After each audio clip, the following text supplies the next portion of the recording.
My big voice needs to talk to my little voice and say, you're safe. You may never find the answer to this, and that's okay. It has nothing to do with your worth. It has nothing to do with who you are as a person.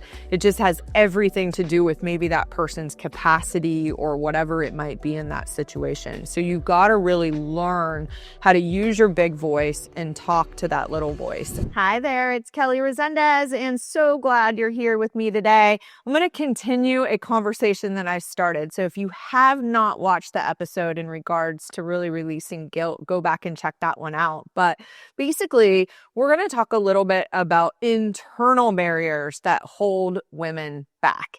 And so again, on that first one, I talked a little bit about guilt. And the next one that I'm going to talk to you about today is overthinking.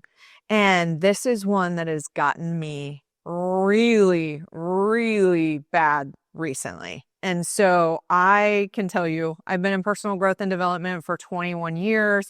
I actually, in my last book, Big Voices, I introduced a thought management strategy. I have done the work, whether it's therapy, EMDR, like all sorts of different modalities, inner child work, etc.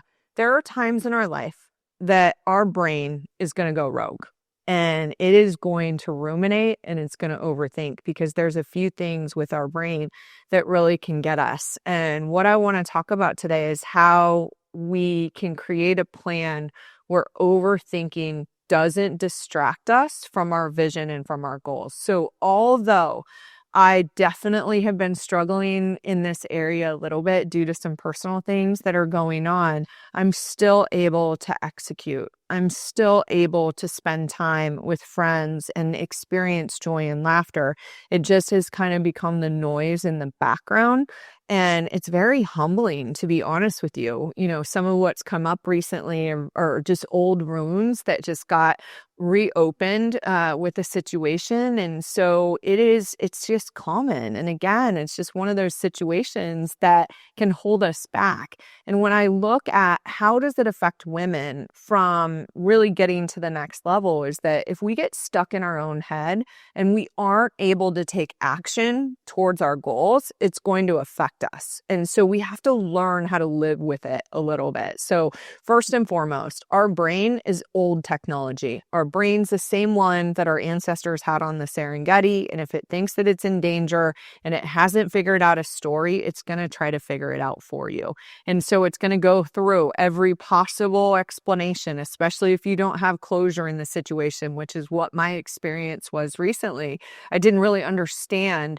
And so your brain's going to seek to understand, and it's going to just go over and over and over again. And so you have to really learn how to talk about it, you know, or talk to your brain in a way where you're like, I got you. We're okay. We're safe. There's nothing dangerous about this situation, but I haven't found anything that completely removes it. And so we've got to learn how to live with it a little bit so that it doesn't hold us back again from getting to this next level. So where I see that it affects us the most is in our ability to make decisions.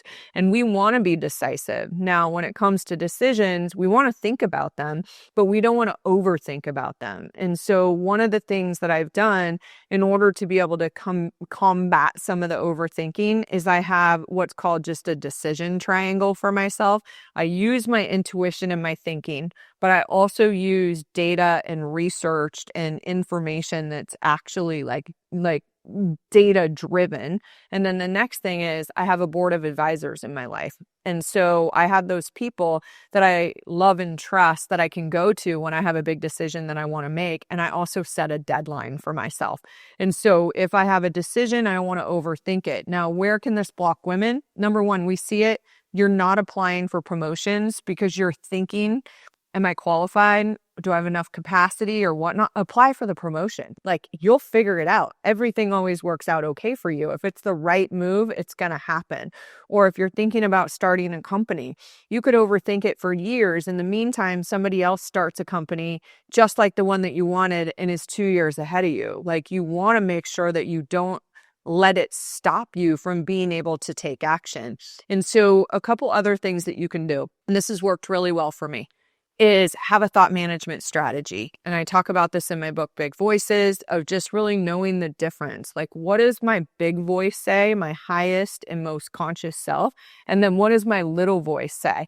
So I see my little voice as the one that's trying to figure out what the story is when I don't have closure. That's my little voice. My big voice needs to talk to my little voice and say, you're safe.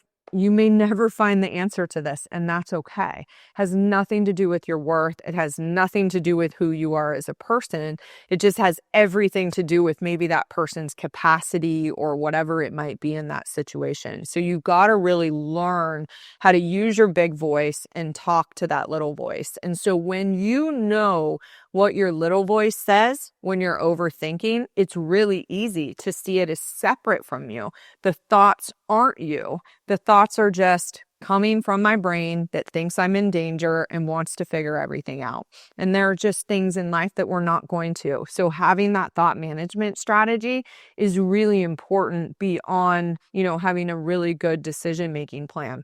The next thing that I would tell you, and this is new for me when it comes to thinking, is I leverage AI as my personal copilot. And so when I'm overthinking, I take the things that are in my head and I put it into chat or, Claude or whatever your favorite AI tool is. And I ask it to give me feedback on what it is. And man, like 9 times out of 10, I'm like, oh my gosh, that's a trauma bond that I've had since I was young. And here's how I got hooked. And this is what I can do today. And it can give me some actionable steps too. So as much as I've had my own strategies, I also love Byron Katie's The Work as well. She's been super effective in being able to help me kind of go through some processes here. But I use AI to be my co-pilot so that when I am overthinking, it's like, I'm going to put in there, like, I am overthinking about the following, like, help me through this. And because I want to be present. And so some of the things that it's really given me that I hadn't thought about before, it's like, okay, if my overthinking mind is really, really getting me, what can I do in that moment to be able to move from it? Take a deep breath, look at 3 things around you that you can see, look at a couple things that you can hear, ground yourself in the moment with breath, bring your nervous system back down to a calm state, and then try again with focus. And so there are a lot of things that we can do to be able to overcome overthinking. But what I would tell you is the biggest decision that you have to make is it's not going to hold me back. When you know what your vision is for your life, what goals you have for yourself that you want to take action towards, the last thing we want is to allow overthinking to stand in the way. So make that decision today that I am going to take action faster.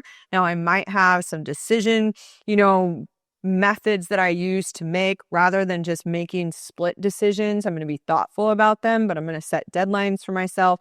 And I'm going to use some exercises, whether it's my thought management strategy, using AI as a tool, having a friend, whatever it might be, that I have that pattern disrupt so that I don't get bogged down and create anxiety and stress in my body that I know is not going to physically or emotionally support me. So comment below if you've got a strategy, if something's worked for you, if you've got a question, happy to share it. And definitely, I've got my thought management strategy. Head on over to bigvoicesrise.com and you'll find all the tools there that will be able to help you manage overthinking. But it is time for us to take our power back and really be able to live on purpose at our highest power and not allow this old programming in our brain to hold us back. We'll see you on the next episode.